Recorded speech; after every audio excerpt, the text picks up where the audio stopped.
जो माननीय मुख्यमंत्री जी ने चुनाव के दौरान दिल्ली की जनता से जो वादे किए हैं, वो वादे नहीं है, दिल्ली की जनता के ख्वाब हैं। 10 गारंटियों की बात आप लोगों ने की थी, उसमें सबसे बड़ी गारंटी थी तीनों कूड़े के पहाड़ खत्म करना। लसवा को देखेंगे, ओखला लैंडफिल साइट को देखेंगे, काफ़ी अंतर हो चुका है। 25% पहाड़, दोनों पहाड़ हल्के हल्के कम हो गए।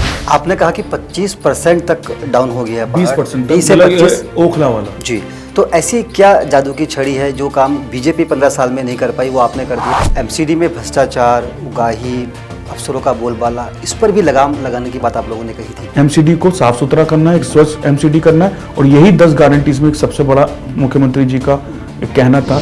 आप लोग कहते हैं कि दिल्ली में आपकी शानदार जीत हुई, हालांकि आप सत्ता में आए, अच्छी खासी सीटें भी है, लेकिन बीजेपी के पास भी 100 से ज़्यादा सीटें हैं। हम विपक्ष को कितनी सीटें मिली हैं हम उस पर नहीं ध्यान देते।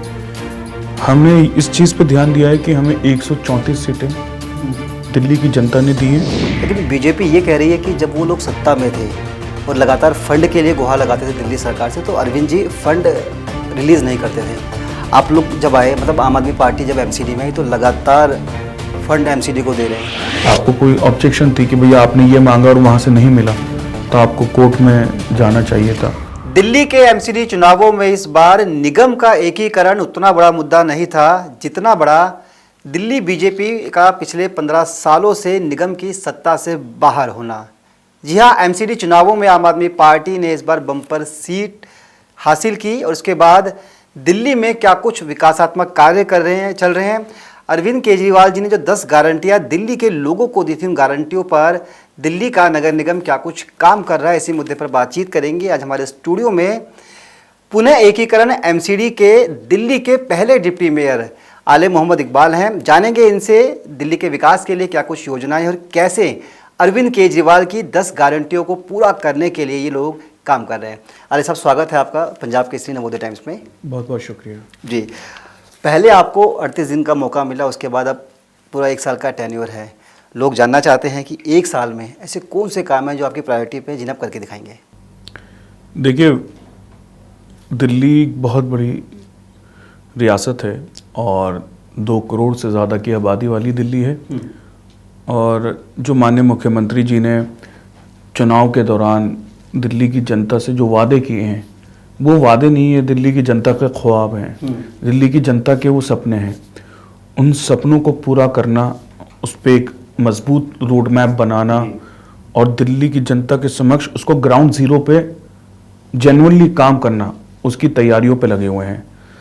जैसे सबसे बड़ा मुद्दा जो दिल्ली की जनता के साथ है, दिल्ली के 3 कूड़े के पहाड़, जो दिल्ली की जनता जिससे सबसे ज़्यादा परेशान है। कूड़े के पहाड़ के साथ साथ दिल्ली के कोने कोने तक, दिल्ली के 250 वार्डों तक सफाइयों को एक बेहतरीन सफाई व्यवस्था देना, दिल्ली एमसीडी से भ्रष्टाचार को ख़त्म करना। जो आम जनता, जो बेचारे छोटे छोटे मुद्दों के लिए एमसीडी से वास्ता पड़ता है, उनको अपनी जेब से कुछ ना देना पड़े और ईमानदारी के साथ उनके काम हो जाना। दिल्ली की जनता के ऊपर जो एमसीडी से रिलेटेड जो हमारे 10 मुद्दे हैं, दिल्ली को एक अच्छे पार्क देना, दिल्ली को अच्छी सड़कें देना, अच्छी गली कूचे देना, इन पर तमाम और सभी मुद्दों पर जो एमसीडी से रिलेटेड हैं, उन पर बहुत तेज़ी से काम किया जा रहा है। आपने कहा कि दिल्ली के लोगों के सपने पूरे करना हमारा पहला टारगेट है। इसी सपने की आस में लोगों ने आपको जिताया भी है। आप खुद दिल्ली में रिकॉर्ड मतों से जीत कर आए हैं। अरे साहब, 10 गारंटियों की बात आप लोगों ने की थी, उसमें सबसे बड़ी गारंटी थी तीनों कूड़े के पहाड़ खत्म करना। क्या इसको लेकर कुछ काम चल रहा है? इसको लेकर बहुत तेज़ी से काम चल रहा है। देखिए, दिल्ली में 3 कूड़े के पहाड़ हैं, एक बिलसवा, एक ओखला लैंडफिल साइट और एक गाजीपुर। ओखला और बिलसवा पे बहुत तेज़ी से काम चल रहा है और तीनों कूड़े के पहाड़ पे 2 दफ़ा खुद अरविंद केजरीवाल जी पर्सनली इंस्पेक्शन कर चुके हैं। मैं, मेयर और तमाम हमारे आला अधिकारी पर्सनली उसको देख रहे हैं। और पहले बहुत लो स्पीड में काम होता था। अगर आप देखेंगे, अगर आप बिलसवा को देखेंगे, ओखला लैंडफिल साइट को देखेंगे, काफ़ी अंतर हो चुका है। 25% पहाड़, दोनों पहाड़ हल्के हल्के कम हो गए। गाजीपुर के अंदर हम देख रहे थे कि जो अभी कॉन्ट्रैक्टर जो उसको रिसाइकिल कर रहा था, जो उसको कम कर रहा था, उसकी क्षमता में कुछ कमी थी, उसकी वर्किंग में थोड़ी स्लो थी। हम उसके अंदर भी एक दूसरे बंदे को, कॉन्ट्रैक्टर को लाके, कि जिससे हम देख रहे हैं कि कौन और तेज़ी स्पीड से उस कूड़े के पहाड़ को, गाजीपुर को ख़त्म कर देगा। तो मैं मोटा मोटा अगर आपको बताऊं तो तकरीबन 1 से 1.5 साल के अंदर आप देख लेंगे कि दिल्ली के अंदर ये तीनों कूड़े के पहाड़ दिल्ली की जनता के सामने से ख़त्म हो जाएंगे। आपने कहा कि 25% तक डाउन हो गया है, 20% तक, 20 से मतलब 25। ओखला वाला। जी, तो ऐसी क्या जादू की छड़ी है जो काम बीजेपी 15 साल में नहीं कर पाई वो आपने कर दिया? ऐसा वहाँ पे क्या हो रहा है, कैसे देखिए, कम हो रहे हैं? बात यह है, काम लेने वाला, काम कराने वाला, उसके ऊपर बात होती है। हमने ऐसा नहीं है कि हम जनता से वादा करें और छोड़ के चले जाएं। उसकी 24/7 बाय मॉनिटरिंग करना। डेली एक रिपोर्ट शाम को 6 बजे सीएम ऑफिस में जाती है, मेयर ऑफिस में जाती है, और डेली अपडेट किया जाता है। डेली, जब से हमारी एमसीडी में सरकार आई है और जीतने के 2 दिन बाद ही हमने वहाँ पे इंस्पेक्शन शुरू कर दिए हैं। हमारी मॉनिटरिंग रहती है, और मॉनिटरिंग बहुत बड़े पैमाने पे रहती है। एक खुद हायर अथॉरिटीज़ के लोगों को, हमने डिपार्टमेंट के अफसरानों को एक नोडल ऑफिसर बना दिया गया है, जो वहाँ पे 24/7 वहाँ पर पूरा रहते हैं। और खुद मेयर जो हैं इस पे व्हाट्सएप पे एक्टिव रहती हैं कि कितना उठा, एक व्हाट्सएप ग्रुप बना दिया गया है, आज इतना उठा, आज इतना कम कर दिया। इस तरीके की वर्किंग है, मॉनिटरिंग तेज हो गई है। मुख्यमंत्री के ऑफिस में डेली सीएम साहब के ऑफिस के अंदर उसकी रिपोर्ट जाती है, तीनों कूड़े के पहाड़ की। वो पर्सनली खुद वॉच करते हैं। डेली उनकी टेबल पे शाम को 7 बजे वो रिपोर्ट जाएगी, तीनों कूड़े के पहाड़ में कितना कितना कम हुआ। एमसीडी में भ्रष्टाचार, उगाही, अफसरों का बोलबाला, इस पर भी लगाम लगाने की बात आप लोगों ने कही थी, क्या उसमें कहाँ तक हम लोग पहुँचे हैं? देखिए, मैं ये नहीं कहता कि पूरी एमसीडी भ्रष्टाचार में लिप्त है। कुछ लोगों की वजह से, मैं अगर कहूँ तो 2%, 4%, 5%, 10% मैक्सिमम, उसकी वजह से, क्योंकि पिछले 10 साल से इस एमसीडी से मेरा भी वास्ता है। यहाँ पर बहुत साफ़ सुथरे और ईमानदार अधिकारी भी हैं जो एक आवाज़ पर काम करते हैं, इंसानियत के नाते। मतलब जब हर इंसान के अंदर इंसानियत है, वो चाहे वो किसी भी मज़हब का हो, किसी भी वर्ग का हो, उसके दिल में इंसानियत है। वो किसी को रोता हुआ, परेशान होता हुआ देखता नहीं है। जब आप फॉर एग्जांपल रेड लाइट पर होते हैं और आपके पास, आपके शीशे के पास कोई खटखटाता है कि भैया मुझे पैसा दे दो, मुझे ज़रूरत है, तो आप पहले उसका मज़हब नहीं पूछते। तो भ्रष्टाचार भी एक ऐसी चीज़ है कि अगर किसी की नियत में है तो वो कहेगा कि भैया तेरा बैंक अकाउंट कितना मुझे बता है, उस हिसाब से मैं तेरे काम के ही बोलूँगा।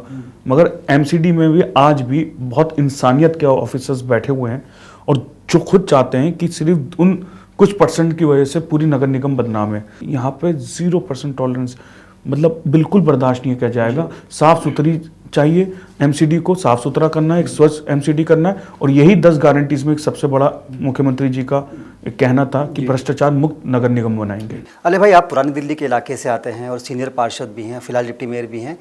पार्किंग की समस्या आप अपने इलाके से ही समझ सकते हैं। पार्किंग की समस्या दिल्ली में कितनी बड़ी समस्या है, क्या उसके लिए आप लोग कुछ काम कर रहे हैं? देखिए, दिल्ली में साल पे तकरीबन मैं समझता हूँ लाखों की तादाद में दिल्ली में गाड़ियाँ नई नई आ रही हैं, और दिल्ली की जनता को पार्किंग भी चाहिए। और पार्किंग एक अहम समस्या दिल्ली में, क्योंकि आप भी एक दिल्ली वाले हैं, मैं भी दिल्ली वाला हूँ। अब दिल्ली के लोगों, जैसे आज किसी का पुरानी दिल्ली में घर है, उसका दिल्ली गेट पे घर है, अब उसको पार्किंग के लिए बहुत, हर किसी के घर पे ज़रूरी नहीं है हर किसी के घर के नीचे पार्किंग हो, अगर है तो वो लीगल नहीं है, वो ज़बरदस्ती करता है। फिर RWA, गली मोहल्ले वाले सब परेशान होते हैं, वो इंक्रोचमेंट हो जाता है, फिर लोग ट्रैफिक की वजह से परेशान हो जाते हैं, क्यों खड़ा कर रखा है। हम कोशिश कर रहे हैं, एक रोड मैप तैयार कर रहे हैं कि दिल्ली में और नई पार्किंग बनाई जाए, जितने एरियाज़ हैं, कि दिल्ली की जनता को उसमें सहूलियत मिल सके। पार्किंग एक अहम है। इलीगल पार्किंग्स पर एक बड़ी कार्रवाई करी है, और उस पर एक बड़ा निर्णय भी लिया जा रहा है, एक रोड मैप तैयार किया जा रहा है। अधिकारियों से बात करा जा रहा है कि हम और कितनी नई पार्किंग दिल्ली के अलग अलग जोन्स में खोल सकें। हमारी कोशिश है कि दिल्ली में अगर 12 जोन्स हैं तो 12 नई पार्किंग्स के लिए नए एरियाज़ को एलोकेट किया जाए। कच्चे कर्मचारियों को पक्का करना एक बड़ा चुनावी मुद्दा था। लाखों कर्मचारी आज भी कच्चे हैं, उसके लिए क्या कुछ काम चल रहा है? बिल्कुल काम चल रहा है, और हम आपके माध्यम से मैं दिल्ली के सभी नगर निगम के कर्मचारियों से कहना चाहता हूं कि आपको अरविंद केजरीवाल जी की सरकार में मायूसी का सामना नहीं करना पड़ेगा। बहुत जल्दी आप देखेंगे सफाई कर्मचारियों को जो कच्चे हैं उनको भी बहुत जल्द से जल्द उनको पक्का किया जाएगा। जी, एक दिल्ली के अंदर आवारा पशु मतलब खासतौर पे आवारा कुत्ते एक बड़ा मुद्दा है। बीजेपी नेता विजय गोयल लगातार इसको एक मुद्दा बना रहे हैं, आंदोलन करने की बात भी करते हैं। आपके यहाँ भी कई मीटिंगों का दौर चल चुका है, क्या कब दिल्ली के लोगों को इससे निजात मिलेगी? देखिए, बहुत अहम इशू है और मैं समझता हूँ कि दिल्ली के सभी पार्षद इससे काफ़ी परेशान हैं, आवारा जानवरों कुत्तों वाले मैटरों को लेके। देखिए, नगर निगम जब कुत्ता वहाँ से उठाती है, किसी भी आवारा कुत्तों को उठाती है, स्ट्रे डॉग्स को, तो सबसे पहला हमारा काम है कि उसको स्टेरिलाइज करना और स्टेरिलाइज करके फिर वापस ही उसी जगह पे छोड़ देती है, क्योंकि कुछ एनजीओस और कोर्ट के ऑर्डर भी हैं, उसका भी मानना हमारे लिए बहुत ज़रूरी है। मगर हम कहीं ना कहीं एक ऐसा खाका तैयार कर रहे हैं कि जिससे जो ये आवारा कुत्ते हैं इनके लिए या स्ट्रे डॉग्स के लिए कोई एक जगह बना दी जाए, हाउस टाइप मतलब इनके।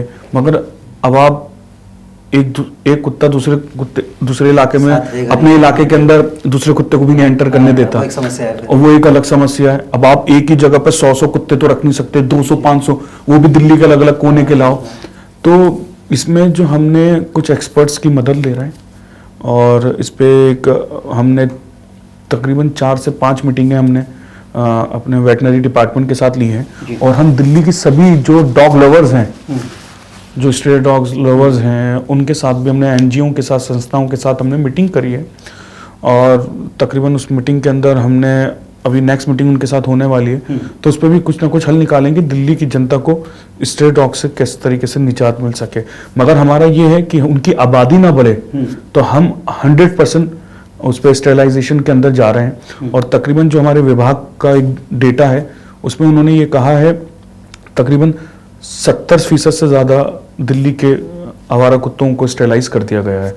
अगर हम जिस दिन 100% कर देंगे तो आई थिंक उनकी आबादी नहीं बढ़ेगी, जिससे कंट्रोल में आ जाएगा ये। अरे भाई, एक दिल्ली के अंदर कन्वर्जन चार्ज एक बड़ी समस्या। आप लोगों ने कहा था कि सत्ता में आएंगे तो इस प्रथा को भी हम खत्म कर देंगे। व्यापारियों को काफ़ी उम्मीद आप लोगों से है। देखिए, अभी शुरू में कन्वर्जन चार्ज को लेकर नोटिस जा रहे थे, तो अभी फिर दिल्ली के व्यापारी कुछ परेशान हुए, उनको बताया गया और अभी हमारी कमिश्नर साहब से भी मुलाकात हुई थी, उस पर हमने बात करी और कन्वर्जन चार्ज, पार्किंग चार्ज को लेकर जिन लोगों को सीलिंग के नोटिस जा रहे थे, पिछले 1.5 महीने पहले वो हमने एक मीटिंग करी थी, तो जो मेयर ऑफिस के अंदर हुई थी, तो उसके अंदर अभी फ़िलहाल उस फैसले पे रोक लगा दी गई है। अभी फ़िलहाल कोई नए कन्वर्जन चार्जेस को लेके, पार्किंग चार्जेस को लेके कोई नया नोटिस नहीं जाएगा, कोई नए सीलिंग के ऑर्डर्स नहीं होंगे। आपके वार्ड को एक आदर्श वार्ड भी कहा जाता है, बहुत खूबसूरत है आपका वार्ड और उसकी खूबसूरती बढ़ जाती है पिंक पार्क की वजह से। और आपने एक प्रपोजल भी रखा है कि पूरी दिल्ली में ही इस तरह के पिंक पार्क बनाए जाएं। क्या है वो प्रपोजल, थोड़ा हमारे दर्शकों को शेयर कीजिए। देखिए, अभी आज से 1.5-2 साल पहले माता सुंदरी रोड पर एक छोटा सा पार्क था मेरे क्षेत्र में, तो मैंने, हमारी क्षेत्र की महिलाओं ने कहा था मुझसे, उन्होंने एक ऑप्शन दिया था कि कुछ स्पेशली सिर्फ महिलाओं के लिए, लेडीज़ के लिए एक पार्क बनाया जाए। तो मैंने उस पार्क में पूरा बाउंड्री वॉल कराकर, सीसीटीवी कैमरास लगाकर, पीवीआर के साथ मिलकर एक उनके सीएसआर फंड से सहयोग से एक पिंक टॉयलेट बनाया गया और वहाँ पर एक पिंक पार्क के नाम से हमने उसको खोला, जिसके अंदर हर चीज़ थीम पूरी पिंक थी। उसमें पिंक टॉयलेट्स हो गए, पिंक कलर का ट्रैक हो गया, पिंक कलर की वॉल्स हो गई, ओपन जिम पिंक कलर का हो गया, बैडमिंटन कोर्ट, वहाँ पे नीचे ट्रैक हमने ज़मीन उसकी पिंक कर दी। तो हर चीज़ पिंक थी और सिर्फ महिलाएं और उनके साथ उनके बच्चे, लड़का हो, बेटा हो, बेटी हो, कोई भी उसमें आ सकता है 10 से 15 साल तक की उम्र में। और वो वहाँ के अपनी लिबर्टी के साथ, अपनी प्राइवेसी उनकी रहती थी, कोई परेशानी, कोई दिक्कत उनको नहीं होती थी। तो वो कॉन्सेप्ट बहुत हिट हुआ था और लोगों ने उसको, खास तौर पे महिलाओं ने उसको बहुत अप्रिशिएट किया था, तो उसका बहुत बड़ा फ़ायदा मिला। और मैं समझता हूँ फिर उसके बाद अभी सीएम साहब ने एक मीटिंग बुलाई, केजरीवाल साहब ने, जिसके अंदर दिल्ली के 1600 पार्क को कैसे डेवलप किया जाए। तो उस दौरान मैंने एक आइडिया रखा था, सीएम साहब के सामने शेयर किया था। सीएम साहब ने इसको काफ़ी अप्रिशिएट किया और तुरंत सभी अधिकारियों को ये आदेश दिए कि पिंक पार्क पे तुरंत उस पर कुछ रोड मैप तैयार किया जाए और उस पर इम्प्लीमेंट किया जाए। और तकरीबन अभी तक 350 पार्क दिल्ली के जो जनरल पार्क हैं, नॉट पिंक पार्क, उस पर एस्टिमेट बना दिया गया है दिल्ली के 12 जोनों पे। और उस पर काम चल रहा है। और अभी हम फिलहाल दिल्ली के 250 वार्डों में एक पिंक पार्क खोलेंगे और तकरीबन हर वार्ड में एक पिंक पार्क होगा। हम काउंसलर के सामने एक ऑप्शन रखेंगे, लेटर देंगे कि वो हमें बताएं, चूज़ करके बताएं आप अपने एरिया में कहाँ खोलना चाहते हैं। तो वो उनका ऊपर होगा, वो हमें एक लेटर देंगे, हम उस पर फिर उसका एस्टिमेट और उसका जो हमें कार्रवाई होती है उसको कार्रवाई को बढ़ाएंगे।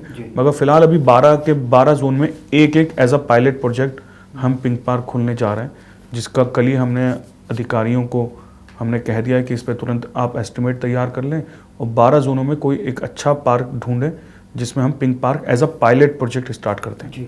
तो उसके बाद फिर हम 250 के 250 वार्डों में करेंगे। जी अली जी, आप लोग कहते हैं कि दिल्ली में आपकी शानदार जीत हुई, हालांकि आप लोग सत्ता में आए, अच्छी खासी सीटें भी है, लेकिन बीजेपी के पास भी 100 से ज़्यादा सीटें हैं। तो इसे कैसे माना जाए कि दिल्ली की जनता ने बीजेपी को पूरी तरह से नकार दिया? बीजेपी तो लगातार कह रही है, देखिए हम कितनी सीटें लेकर आए हैं। आपको लगता है कि एक मजबूत विपक्ष है आपके सामने एमसीडी में? देखिए, लोकतंत्र है और लोकतंत्र में एक वोट से जीत भी जीत होती है और एक वोट से हार भी हार होती है। और मेरा ये मानना है कि हम विपक्ष को कितनी सीटें मिली हैं हम उस पर नहीं ध्यान देते।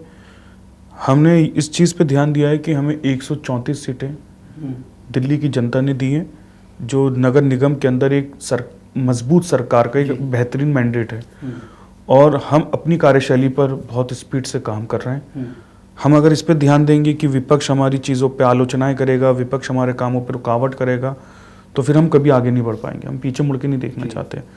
हम उस स्पीड से काम कर रहे हैं, उस तेज़ी से काम कर रहे हैं। आप यकीन मानिए कि आने वाले वक्त पे जब ये चीज़ जो मैं आज आपके सामने कह रहा हूँ और जो केजरीवाल साहब ने दिल्ली की जनता के समक्ष ये 10 गारंटीज़ रखी हैं, जब ये 10 गारंटीज़ आने वाले वक्त में, आने वाले सालों में दिल्ली की जनता जब ग्राउंड ज़ीरो पे काम देख रही होगी, तो वो अगले 5 साल बाद 250 की 250 सीटें आम आदमी पार्टी के खाते में देगी। लेकिन बीजेपी ये कह रही है कि जब वो लोग सत्ता में थे और लगातार फंड के लिए गुहार लगाते थे दिल्ली सरकार से, तो अरविंद जी फंड रिलीज़ नहीं करते थे।